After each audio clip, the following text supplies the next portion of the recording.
Okay. Hare Krishna, Srushti Mataji. Hare Krishna Prabhuji, thank you Prabhuji, and thank you Dolly Mataji, thank you His Grace Amrish Prabhuji, Our Grace Purna Praja Mataji, His Grace Krishna Sanatan Krishna Prabhuji. Vacho vegam manasa krodha vegam jiva vegam udarupastha vegam etan vegan yovishet dhira sarvam apimam prithvim chashishya.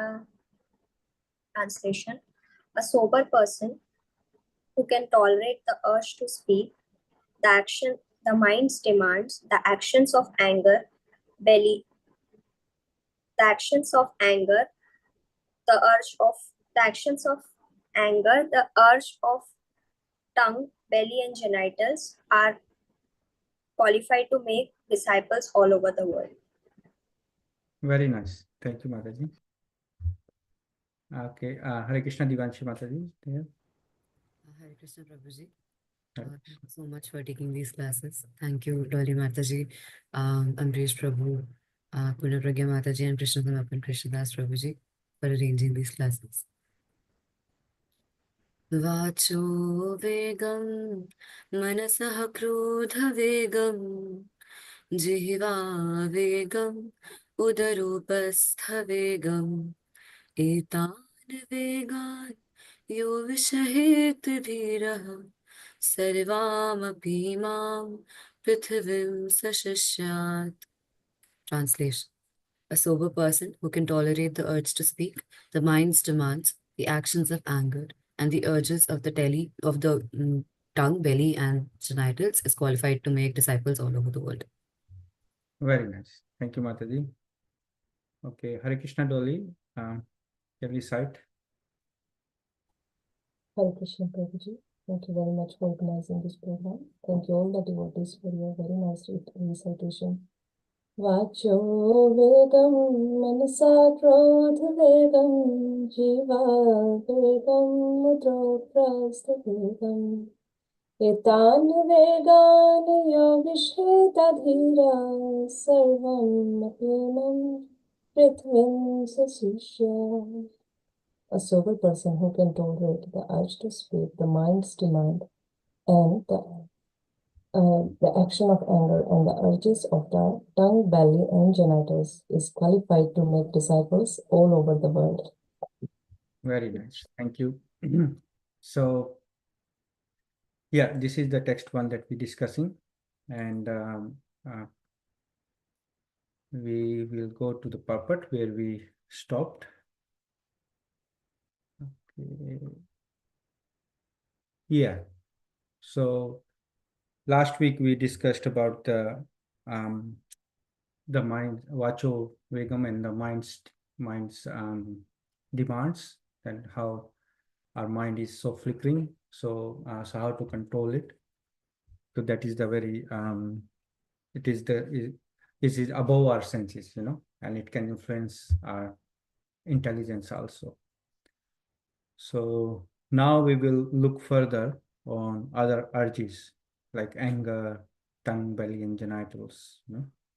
So it is very elaborated purport by Srila Prabhupada. So that's why we looking at bit by bit and try to understand thoroughly, what's the each urge is, how that affects, how we can, control it. So, okay, so we're going to read now from here similarly. So who's volunteered to read today is, hold on, let me see. Okay.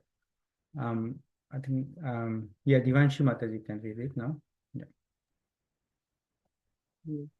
Thank you, Prabhuji. No. Similarly, anger can be controlled. We cannot stop anger altogether. But if we simply become angry with those who blaspheme the Lord or the devotees of the Lord, we control our anger in Krishna consciousness. Lord Chaitanya Mahaprabhu became angry with the miscreant brothers Jagai and Madhai, who blasphemed and struck Nityananda Prabhu. In his Shikshashtak, Lord Chaitanya wrote, Tranadapi Shunichena Tarorapi Sahesranam. One should be humbler than the grass and more tolerant than the tree. One may then ask why the Lord exhibited his anger. The point is that one should be ready to tolerate all insults to one's own self. But when Krishna or his pure devotee is blasphemed, a genuine devotee becomes angry and acts like fire against the offenders. Krodh, anger, cannot be stopped, but it can be applied rightly. It was in anger that Hanuman set fire to Lanka, but he is worshipped as the greatest devotee of Lord Ramchandra. This means that he utilized his anger in the right way. Arjun serves as another example. He was not willing to fight, but Krishna incited his anger. You must fight. To fight without anger is not possible.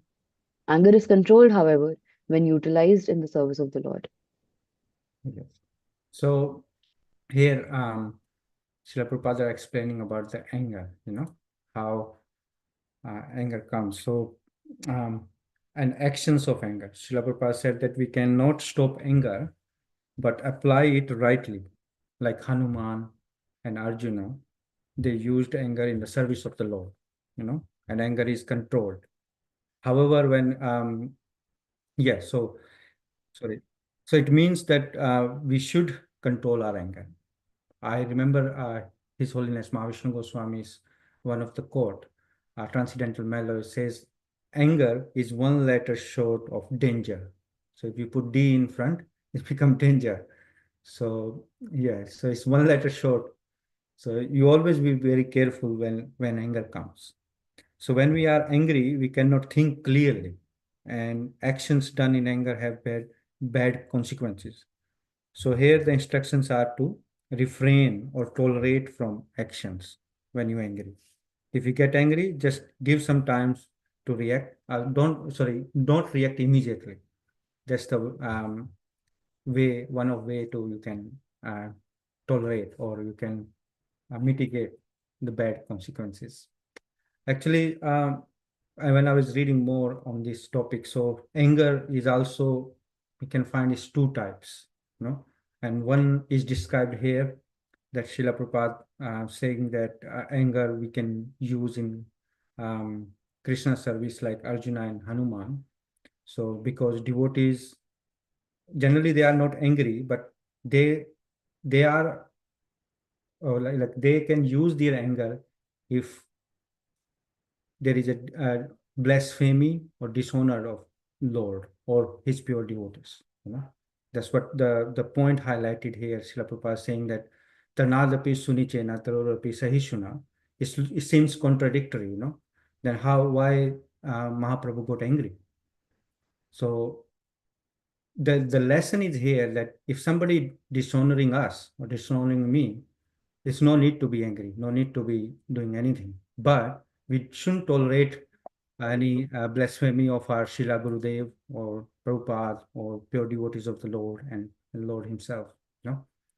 And that is also said that if you are in that situation, in that powerful situation, that you can counteract that or silence that person, then you must do.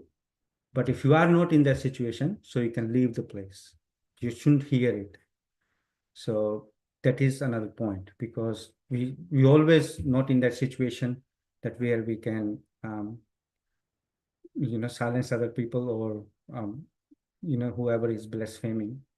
So we shouldn't be staying there. We should leave it, leave the place. So the first type of anger is that. So the devotee doesn't tolerate blasphemy of the Lord or his devotees. So this is the right way to employ the anger. But there is a second type of anger which arises from when our sense gratification is not fulfilled, that we experience, that if something is not going in our way or our way, according to our way, then we get angry. So there are two references from Bhagavad Gita, chapter 2, verse 62 and 63, where Lord Krishna explains about anger and what is the consequences. They are really actually nice verses in relating to this point. So I'm just going to share those. Yes. So verse number 62 is, it says, ध्यायतो विषयान् पुंसः संघास्ते सुपजायते संगात् संजायते कामः कामात् क्रोधो अभिजायते. Translation by Srila Prabhupada ki jai. While contemplating the objects of the senses, a person develops attachment for them, and from such attachment lust develops, and from lust anger arises. So how anger arises? What is the cause of that anger? The second type of anger is lust. So when it's not fulfilled, any desire of us is not fulfilled, we get angry. So here the cause of anger is explained. So if we are attached to material objects and our lusty desires are not fulfilled, then anger arises. So this is the main cause of getting angry when things are not going according to our desires. So in the material world, everything is temporary, and changing all the times. So we cannot control situation all the times. However, how bigger you are, president, prime minister, or how bigger position you have in material world, you cannot control everything. It's out of hand. Like, it's impossible to control material situations all the time, and problems are everywhere in this in our life. And this word is described in actually this problem point is described in Srimad Bhagavatam. Padam padam yad vipadam na tesam. So place where there is danger at every step. So it's called padam padam yad vipadam. So in this material world, danger everywhere. In 1 second, anything can change. So everything going nicely, and all the situation is under control, and something happens, it goes out of control. Or something happens, things getting haywire, and then we get disturbed, we get angry. So in today's in this regard, today's calendar, His Holiness Mahavishnu Goswami Maharaj are saying that our problems never go. That is the selection of devotional service, because as devotees we can see hand of Krishna in everything. So a pure devotee is a dhira, this dhira word, in this verse as well. Dhira person, he never get bewildered by material changes. So he sees Krishna's hand in everything. This is the way to control or overcome our anger, because artificially we cannot control anger or our senses, because we will fail. Because when anger comes, so what happens is in the next verse, and you will understand when anger comes, how we can't control artificially. So Krishna saying is in next verse 63, Krodad bhavati sammoha sammoha smriti vibhramaha samriti brahmasad buddhinasho buddhinasad pranashyati. Translation: from anger, complete delusion arises, and from delusion, bewilderment of memory. And when memory is bewildered, intelligence is lost. And when intelligence is lost, one falls down again into the material pool. So in this verse, Krishna explains that what happened after anger. So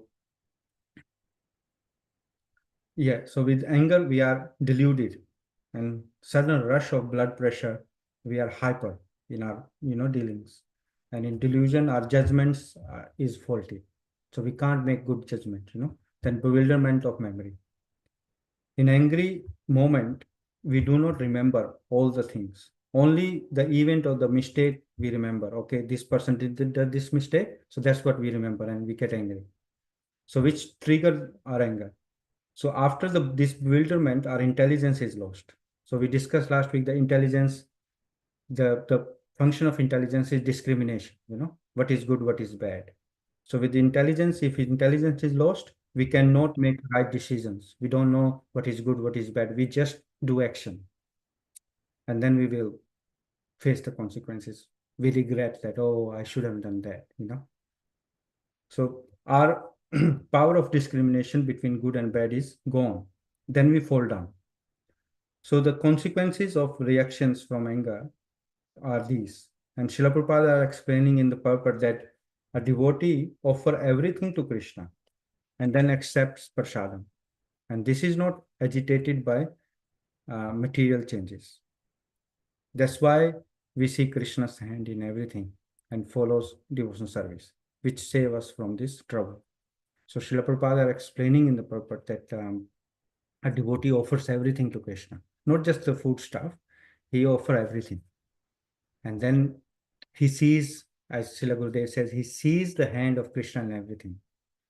Obviously, when you see Krishna's hand in everything, then you won't react because so Krishna is doing. So but this is very high realization. It's very good to hear, very good to talk, but when situation comes, how we react, that is the exam. So if we pass that exam or not, if we follow nicely, then we can understand. Otherwise, we fall victim of this material illusion or modes of material nature, and then we get angry. So this is the anger part, because now we all get angry, as Srila Prabhupada said that we cannot stop it. But we must understand why anger comes. Or when we get angry, so we must think, okay, is it a second type of anger or is it a first type of anger? So that sort of things are helping us if we contemplate on it and think and act on it. So this is the anger point of it. So is that clear? Is there any question or you got any comment on? Because we all have experience of anger, Yeah.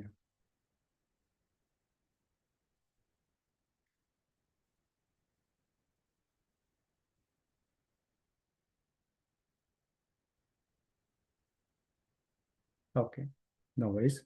So it's all clear. Okay, so we'll read further the next urge. Next is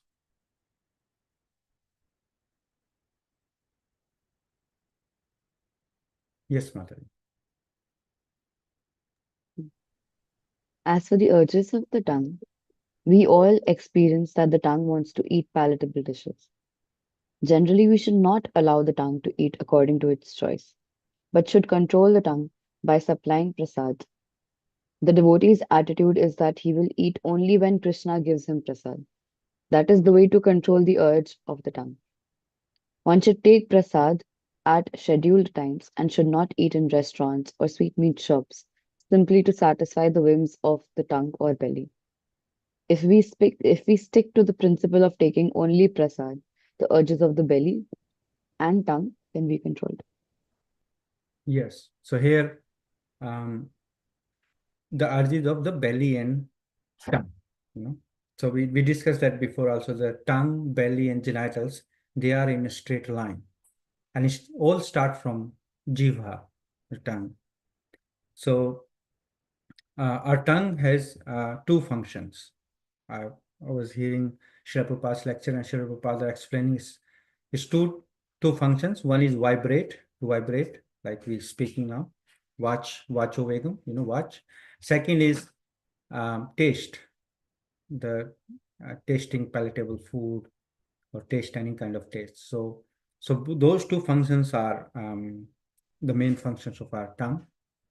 And it's very interesting. We will discuss further on this tongue functions. So the first of all, this reference is given in Chaitanya Charitamrita, Madhya Lila, chapter 7, verse 136, where Srila Prabhupada often gives this reference. I will share the reference. You must have also heard this references from Srila Prabhupada's lectures. Yeah. Ataha Shri Krishna namadi na bhaved grayam indriya sevon mukhe hi jivado swayam eva safurti yadaha.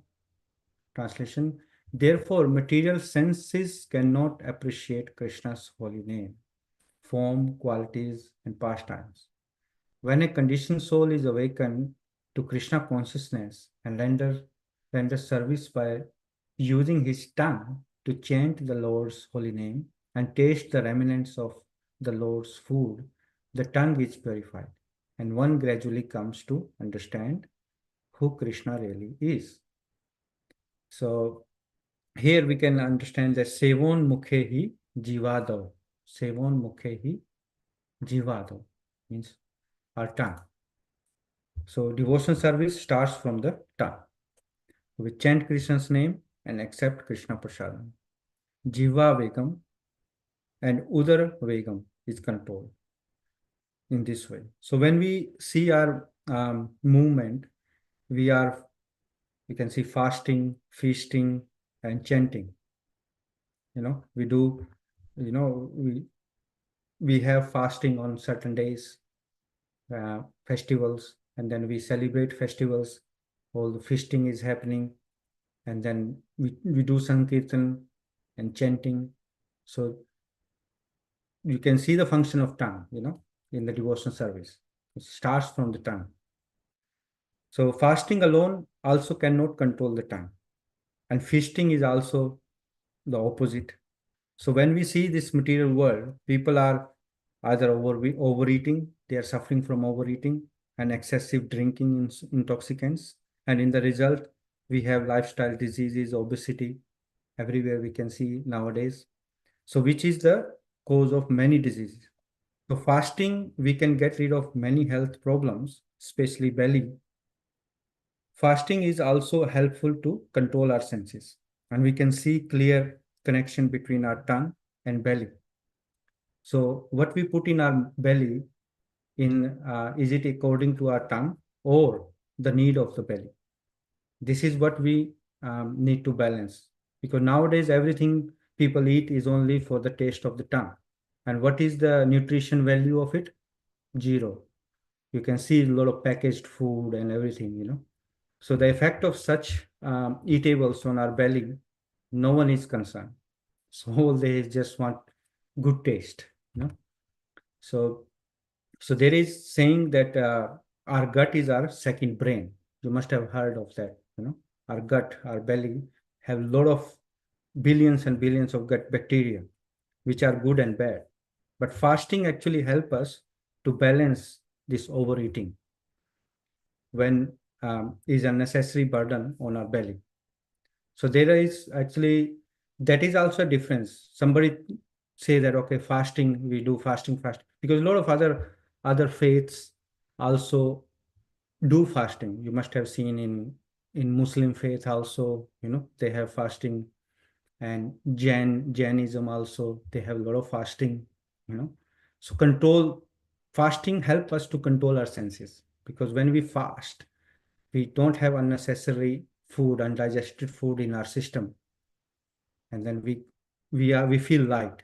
We can control, but this doesn't control our tongue. That's the main point. Like if we just do the fasting, it won't control our tongue. And controlling our tongue is the main thing. So in this regard, there are two verses in Srimad Bhagavatam I came across, and I'll read those, and then you will understand about how the fasting works.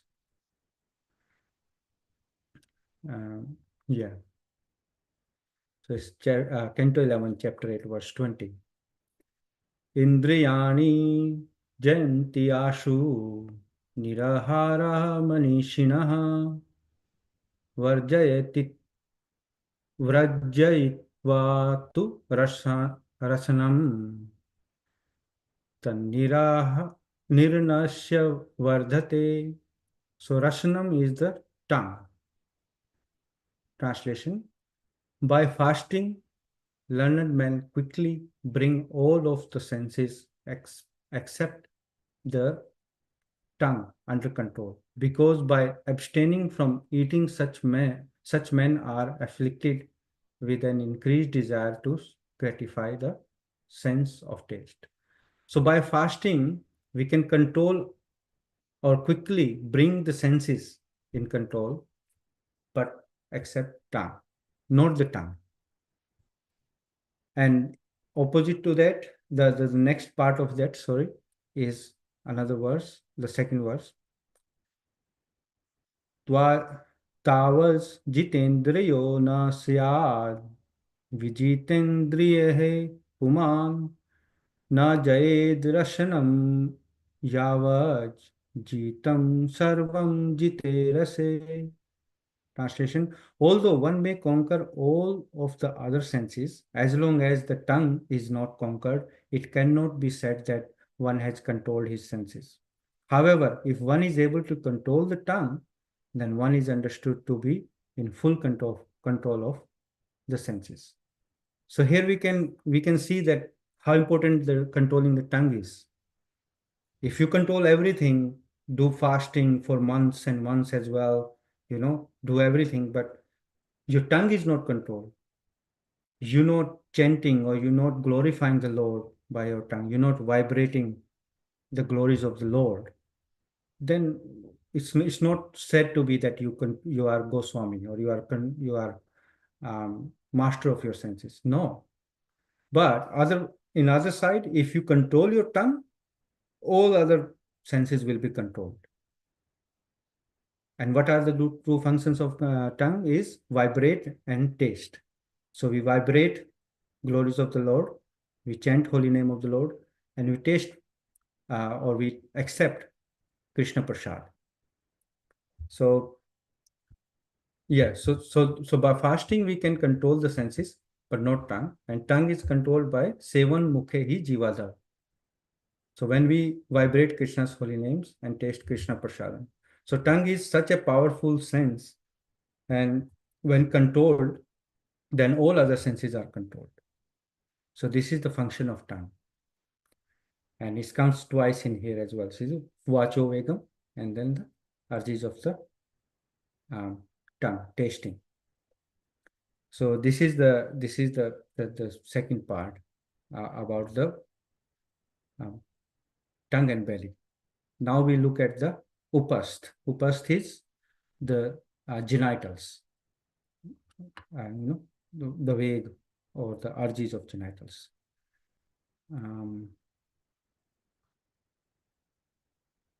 Sorry, if you have any comments or any questions so far on the tongue part and belly. Hare Krishna, Prabhuji. Hare Krishna, Mataji. Thank you, Prabhuji. Thank you, Divyansh Mataji, for reading. Prabhuji, I have one question. Like, if we are controlling our tongue, we are not, if we are fasting, then we are controlling our tongue. So how can it is say it is mentioned in the verse that tongue is not controlled, but at least if we are not eating anything, we are controlling our tongue. Why it is not written? It is halfly controlled. Like we are eating, so we are controlling the tongue, and if we are not vibrating, if we are not chanting the glories of the Lord, that means it is we are halfway we are able to control the tongue if by not eating. So why it is written that it is not controlled? Yeah, very good question. So yeah, that's what a lot of people, they think that, okay, we fasting, we do fast. It's a lot of fasting happening, not just for Vaishnav way we follow. The other, like demigod worshipper, they also fast, for Navratri, for Monday fast, and so many other fasts. So the purpose behind fasting matters. So some people fast because we want to detoxify our body. Some people fast, okay, I want to control my senses. But for what? What reason? Like first of all, we need to ask this question: why? Why we are fasting? We do Ekadashi fasting. Vaishnava, all the devotees do the Ekadashi fasting. Why we do Ekadashi fasting? Are we getting a health benefit? Are we getting a, obviously that's byproduct, but I'm just saying like our main motto or our main purpose or reason behind it, we want to please Krishna. So obviously, like if we, some people say there are different grades of fasting. They don't accept grains, but they accept fruits. And if you not bear that, then you can accept milk. Or again, you're not just going to die, then you can accept further like cooked food, like without grain food, you know. But some people without water, nirjala ekadasi, you know, like that. So that is also great. So, but in between that, what is the main purpose that we want to remember Krishna. So fasting, the main purpose is we are, like in Hindi it's called, or Sanskrit it's called upavas, you know, closer to whom? Closer to Krishna. So on that day, we do more devotional service, like more maybe hearing, chanting, reading scriptures, you know. In that way, we can be more closer, or we try to please Krishna, you know.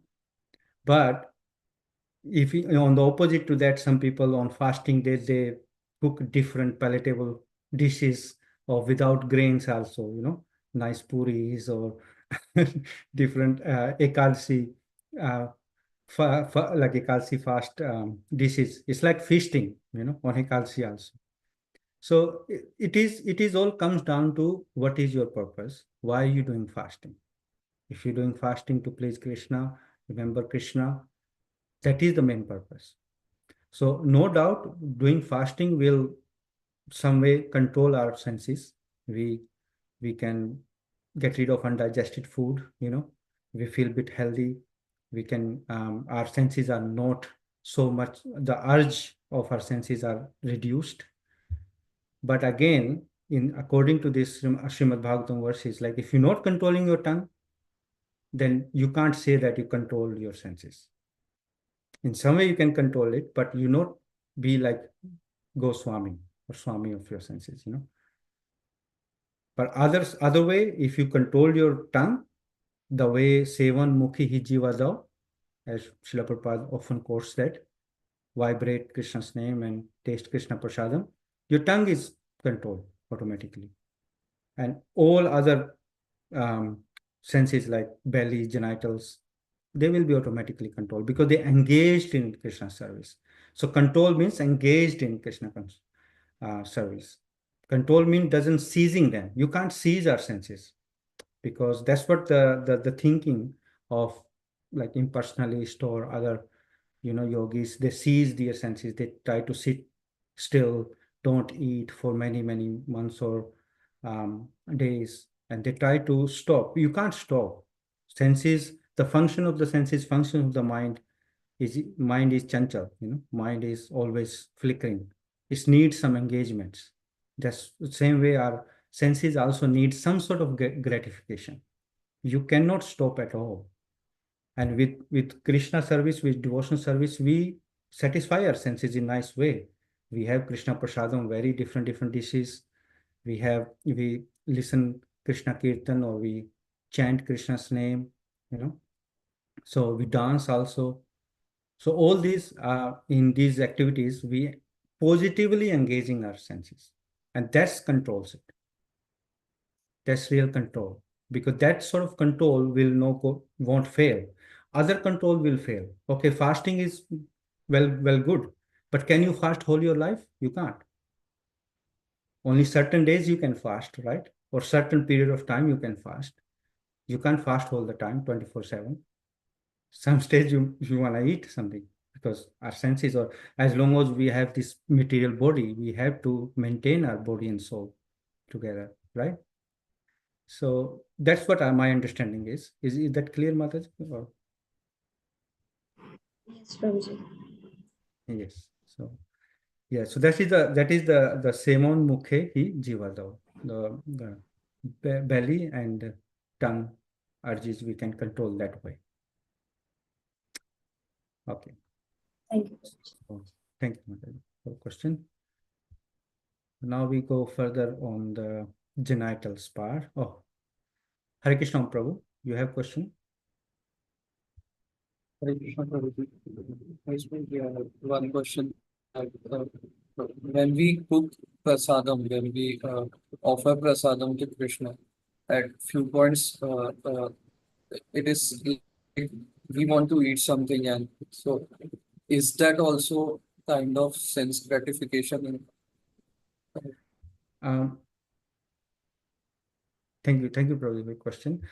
Yes, I think this question, I think we discussed with His Grace Amrish Prabhu also in our classes. For a start, yes, we should do that, but it is our, because if you wanna eat something and then offer to Krishna, it is in a way of sense gratification. But we have to start from somewhere, you know. We are not that pure at the moment. We are in purification process. So at least we should do that. Whatever we eat or want to eat, to offer it to Krishna. But slowly, then you will cook for Krishna. You know, whatever will be offered to Krishna, you will accept. You not think, oh, I don't like this, do this way. Oh, I like nice rasgullas or nice gulab jamuns. I only want to offer that. Or I don't like khichdi. Why you offer khichdi? Make paneer or something like that. You know? So yeah, for start is good. Like for a start, we need to start from somewhere. But we must understand what is the goal. Goal is to satisfy Krishna. So please Krishna. So in slowly, when we get purified, our consciousness change. So just we're still offering now. We're offering to Krishna. We're doing offering now with different consciousness. But then consciousness get purified. Then we offer bhogas to Krishna in different consciousness. So yes, you're right. At the moment, we are not on that platform, but we must do. We must offer to Krishna, no matter what. Yeah. Yes. Hare Krishna. Thank you.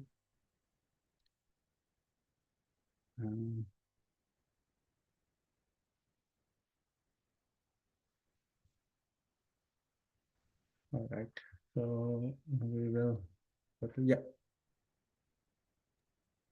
Next paragraph. Hare Krishna. Yep. Yes, Prabhuji. In a similar manner, the urges of the genitals, the sex impulse, can be controlled when not used unnecessarily. The genitals should be used to beget a Krishna conscious child. Otherwise, they should not be used. The Krishna consciousness movement encourages marriage not for the satisfaction of the genitals, but for the begetting of Krishna conscious children. As soon as the children are a little grown up, they are sent to our Gurukul school, where they are trained to become fully Krishna conscious devotees. Many such Krishna conscious children are required, and one who is capable of bringing forth Krishna conscious offspring is allowed to utilize his genitals. When one Yes. is Yes, you can read that line, Martin. Yes. when one is fully practiced in the methods of Krishna conscious control, he can become qualified to be a bona fide spiritual master. Thank you very much. Yeah, so now the upast is the genitals, vegam, upastha vegam, urges of genitals is also controlled by begetting Krishna conscious children.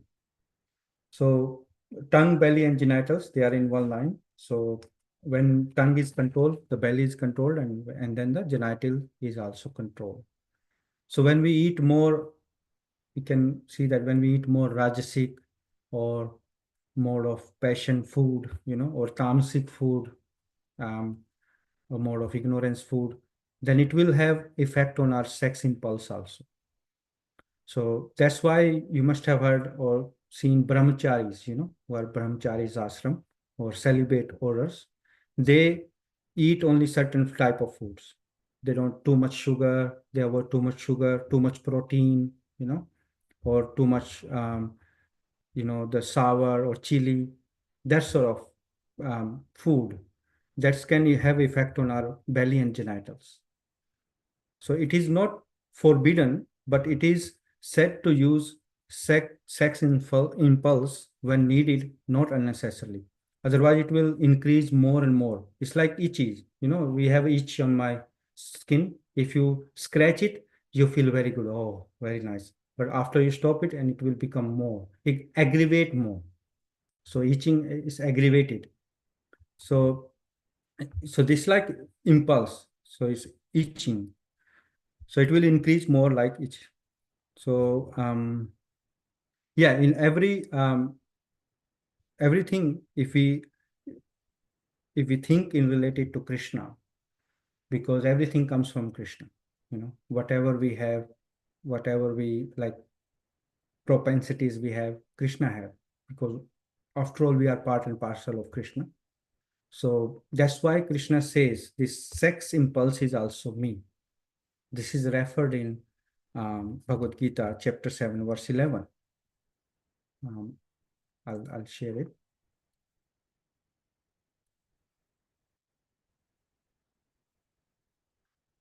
Balam balvatam chaham kamaraga vivarjitam dharma viruddho bhuteshu kamo asmi bharat shrabha. Translation: I am the strength of the strong, devoid of passion and desire. I am sex life, which is not contrary to religious principles. O Lord of the Bharatas, Arjun. Small purport, I'll read it. Srila Prabhupada ki jai.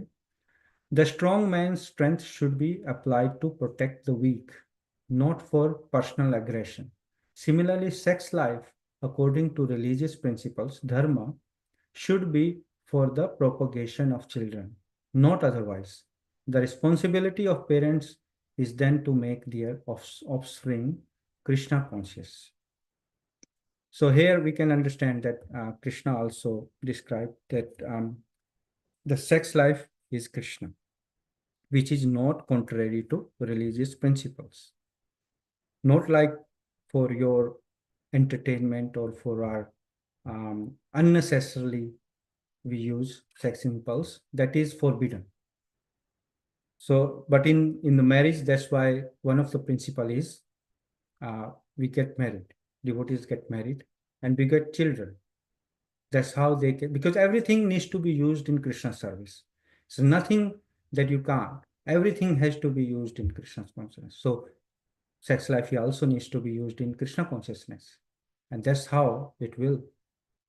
So in the so in that we can purify our existence.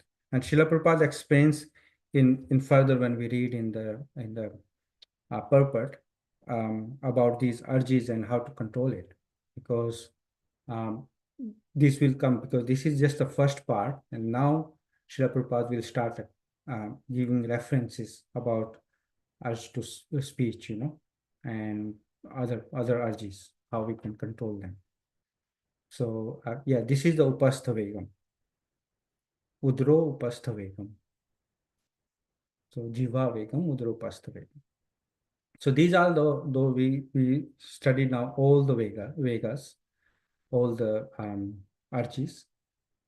So each urge and wave, it's not like that they comes and goes, You're not angry all the time, 100%, like all 24/7. No, you're not hungry all the time. You're not, sex impulse all the time. You're not, yes, mind is flickering all the time. You can see, but it's not like demanding all the time. So you can employ or these waves, you can tolerate these waves when you employ in Krishna consciousness, everything. So this is the Upasthavegam. We concluded that. Now, hold on.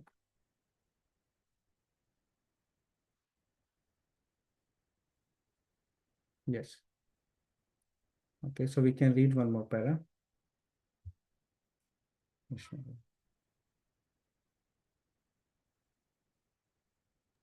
Yes, Prabhuji. In his Anuvritti explanation of Upadeshamrit, Srila Bhaktisiddhanta Saraswati Thakur writes that our material identification creates three kinds of urges: the urge to speak, the urge or demands of the mind, and the demands of the body. When a living entity falls victim to these three types of urges, his life becomes inauspicious. One who practices resisting these demands or urges is called tapasya, or one who practices austerities. By such tapasya, one can overcome victimization by the material energy, the external potency of the Supreme Personality of Godhead. Yes, so Srila Prabhupada is are giving this reference from Srila Bhakti Siddhanta Saraswati Thakur, who's explaining how these urges are created, you know, when we identify ourselves with this material body. So the three modes of material natures, they're constantly working on us. And we fall victim of these modes when we identify ourselves with this body.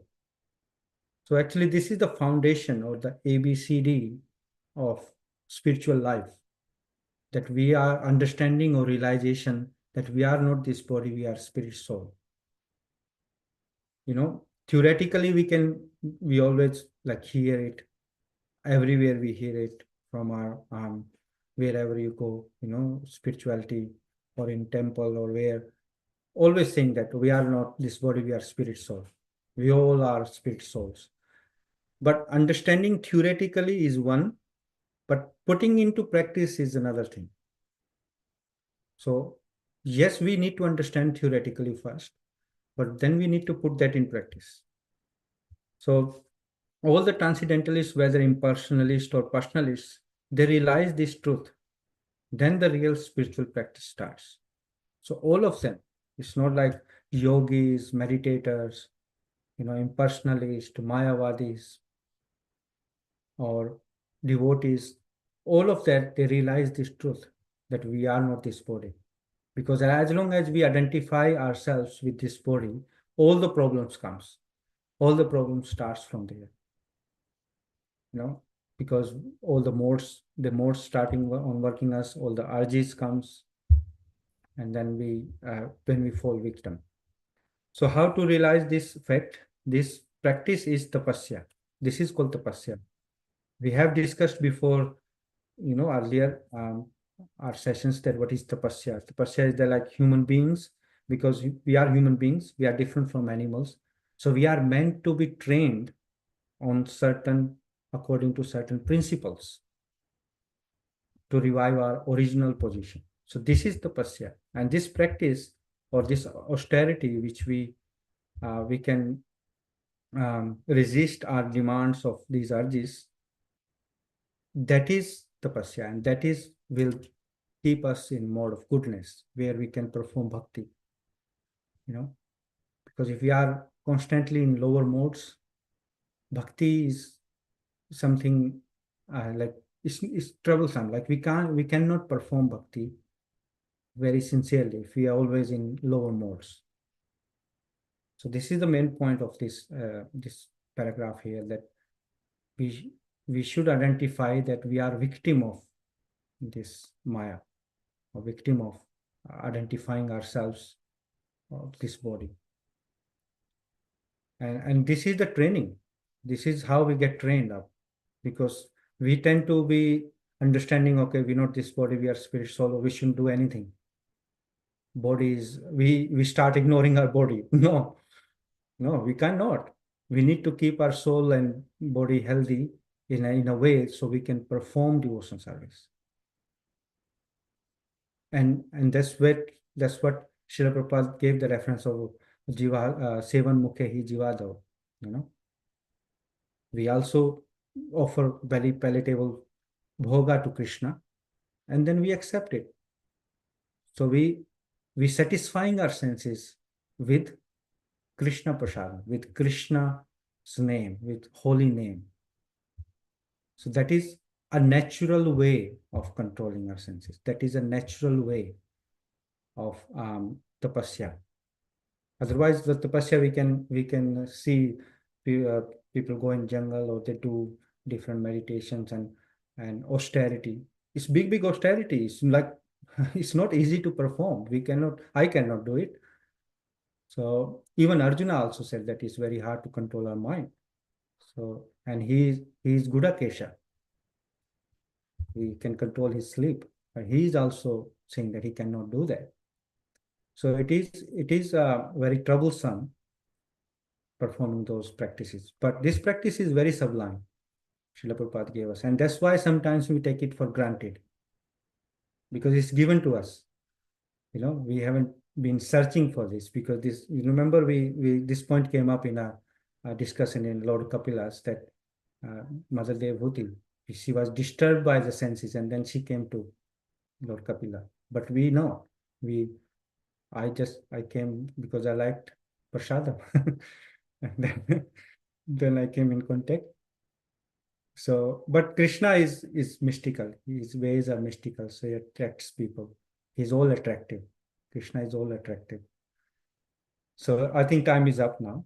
So is any points you need to be clarifying or question, you can quickly ask now, and then we can stop.